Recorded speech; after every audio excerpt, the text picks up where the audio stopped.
We're going to turn now overseas to the rising death toll in Gaza.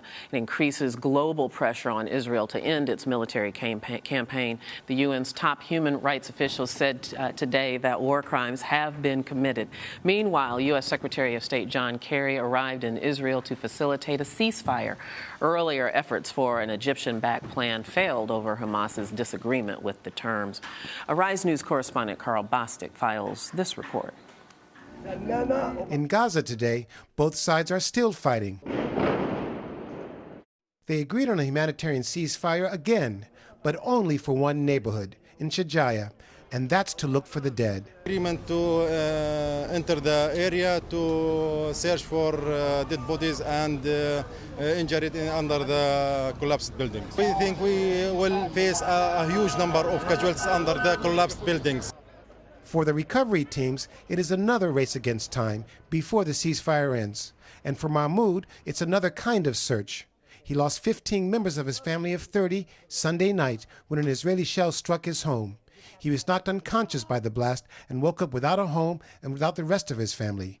He is now looking for the other 15. All night long, we can't stay in the house. Children, old men, women. From family, my family, 15 killed by the army. Mahmoud now sleeps in the street and refuses to go to one of the shelters at a UN school because he says it's worse. It's difficult to live there. More animals, like animals. We live in the schools, you're all like animals. Tens of thousands of residents have been forced to evacuate since the conflict began. The UN says 117,000 now are seeking shelter in 80 of their schools. But they are overcrowded and conditions there have worsened. Thousands more are now forced to find shelter wherever they can. In the Jabalia neighborhood, a new home for some of Gaza's latest refugees. Jamil Ramadan showed us this abandoned garage, now home to 4 families of the Ramadan clan. They fled their homes in Beit Hanun only days ago when Israel's ground offensive began. They first moved to UN shelter but left because of overcrowding. 30 children now living here out of 50 people in all. Even with the use of one toilet, they still think it's better than conditions at the UN shelters, which need relief. There is many people. You don't go to bathroom, there is no water, no electricity. You can't stay there, diseases. They depend on the kindness of strangers to give them water and food, but it's still not enough. We are afraid like this here. There is no water to take shower and to clean hair. Not only are the children traumatized, so are the adults. Why is this happening to us? We are now 50 people evacuated. I have 4 daughters with family and I don't know where they are. In Gaza, they are picking up the pieces of what's left of their lives. Mahmoud will walk the streets until he finds his family, while the Ramadan family will call this home until the fighting ends. But no one talks about a ceasefire or peace unless it means a real change in their lives. Karl Bostic, Arise News, Gaza. Earlier, I spoke with Karl from Gaza City. Karl, let's first of all start with the whole issue of commercial airlines halting flying into Ben Gurion Airport because of the clash between Israel and Hamas. What's the economic impact of this action? Consider, Israel lives in a very, very tough neighborhood surrounded by hostility. Lebanon to the north with Hezbollah, instability, with Syria's civil war also in the north. Instability in the south with the Egyptians border with Sinai. So if anything, Ben Gurion Airport, that's the gateway to the rest of the world. 90% of the people coming in and out of Israel, they leave through Ben Gurion. I think in the short term, that effect will be minimal, but if this plays out an additional 24 hours, it's just been extended.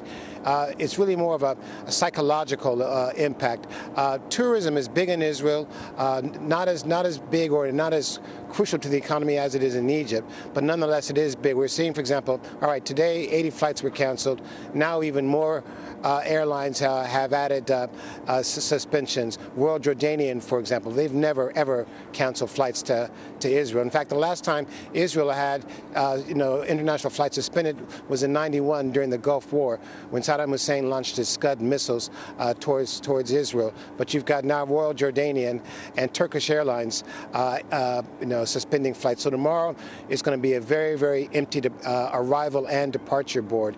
So that's the tourism component. But the other component really is really on the business side. The perception that if this goes beyond 24 hours, now it's an additional 24 hours, the perception will be that Israel is a dangerous place, to do business for people to come. I mean, already the transport minister says, that this is overreach by the FAA and by the European safety authorities, that this is giving terrorism a prize. So already they are opening a military airfield in the south, Avda Airfield, to try to say, let that be the one to receive international flights. But it's even unclear if the runways are wide enough to accept wide-bodied aircraft or if they have sufficient staff for emergency rescue crews. So they really are scrambling right now in these few hours. Karl, just have a couple of minutes to talk to you then about the diplomatic effort. It seems like it has taken a step backwards. Tell us about the recent announcement from Hamas. Yeah, the leader of Hamas, that's Khalid Mashal. He's the overall political leader of Hamas, and he doesn't even live in Gaza. He lives in Qatar. He had to leave Damascus after the war started in Syria because Hamas backed the wrong side. They backed the rebels. So they had to leave. They now live in Qatar. He held a press conference tonight, and people were maybe hoping for some sort of good news, but instead he simply said, listen, we're not going to stand in the way of a humanitarian peace ceasefire, which you've now seen once or twice last week. Each one has been interrupted by a breach of that ceasefire. He says, if anything, there still isn't any breakthrough for a ceasefire that meets our demands. He's talking about the demands of lifting the siege, and he's talking about also ending border restrictions. He said, if anything, the resistance that's strong in Gaza now will also one day be strong on the West Bank. That's the kind of thing that sends a chill down the authorities of Israel, because if anything, any future two-state solution, now they're going to think twice about even ceding military control to Hamas. Now they, for example, have targeted the airport yesterday, and even tonight there was a barrage of rockets towards Tel Aviv. So not good news on the Hamas front, even though John Kerry did say they were making positive steps, making some progress out of his talks with Prime Minister Netanyahu and the Palestinian Authority President Mahmoud Abbas. And I was just going to ask you about that. Any other news come out of that? Are they making any progress as John Kerry has his visit there in the Middle East? I think what has to happen is, originally both the Palestinian factions, there was kind of a split because the Palestinian Authority had signed on to the Egyptian initiative. Essentially, the Egyptian proposal says, let's stop the fighting now, let's have a ceasefire that's unconditional, and let's talk over the next 5 days. And that's what Abbas had signed on to. Hamas was offended about not being consulted by that. Now Abbas has come out saying, okay, we do agree to those demands as starting points, as talking points. But he's also been given a little bit of wiggle room, because I think the whole key is that the idea is to stop the fighting and then start the talking. And that's where Hamas won't budge. And I think that's where, the devil's in the details, where Kerry's trying to make sure that those two Palestinian sides can come together, but that Egypt still plays an important role. And that's Karl Bostic reporting for us from Gaza City. And you're watching Arise America.